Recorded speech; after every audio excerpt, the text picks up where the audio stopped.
else speak against? Right. Councillor Bowden, do you want to close? Councillor Gates? Just a second, Councillor Bowden. Sorry, Mr Mayor, I had just wanted to make a couple of points, if I may, in favour of Councillor Bowden's motion. We are a city of 5 rivers and more canals than Venice. Yep. We hear that frequently. We look at the overhead which has been provided to us today, and it's very clear for those of us who have concern about the wildlife, and all of us have concern about wildlife, but it's very clear that any wildlife can take a hop to the left or a skip to the north. They can adequately and easily reach another water body. If they go west, they've got the retention basin in the Turf Club. If they go a little further north, they've got all of the ponds within the Southport Golf Club. So I have no fear that these birds and wildlife are going to find somewhere for their young. There's plenty of vegetation around the walkway around the canal. It's clear that there is a walkway around the canal, and all of us have seen the massive development on the corner of Hebe Street and Racecourse Drive, and the childcare centres that have recently gone into that precinct. I think 2 or 3 approvals in that nearby precinct. So the growth is significant. The waterways are abundant, and there are opportunities for bird and wildlife.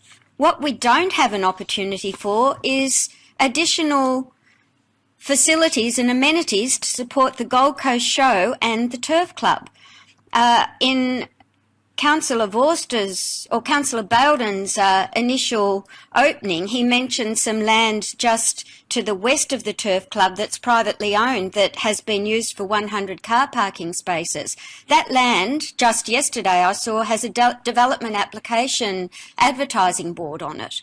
So that land is no longer going to be available should a development approval issue on that land.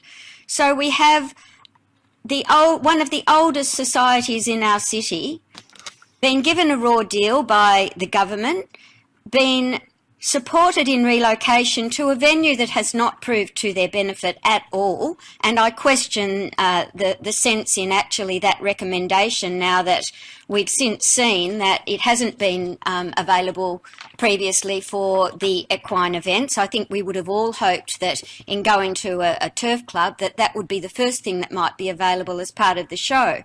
Maybe there's an opportunity to work on that. If there's additional space available for people to bring their horses, park their trailers, park their cars, I think it makes perfect sense that we have endorsed this precinct as an entertainment precinct, along with the cultural precinct. We have a responsibility, Mr Mayor, to make sure people can get there. And it wouldn't be our responsibility, in my opinion, if there wasn't another option for the wildlife and the bird life. But clearly there is. There's an abundance of waterways, and they're much cleaner and healthier than that body of water that we're looking at before us there. I can't understand why anyone would want to protect a murky cesspit that has been used as a drainage pit for so long. And we all know that there's been penalty infringement notices issued because Mr Ash has told us so today. Are they ongoing?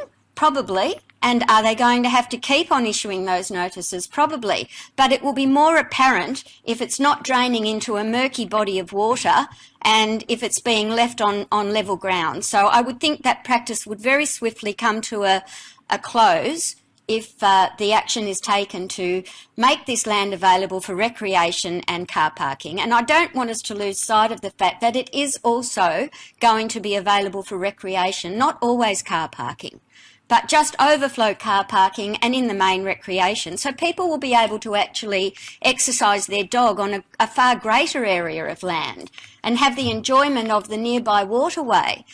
It can be a better outcome for everyone, in my view.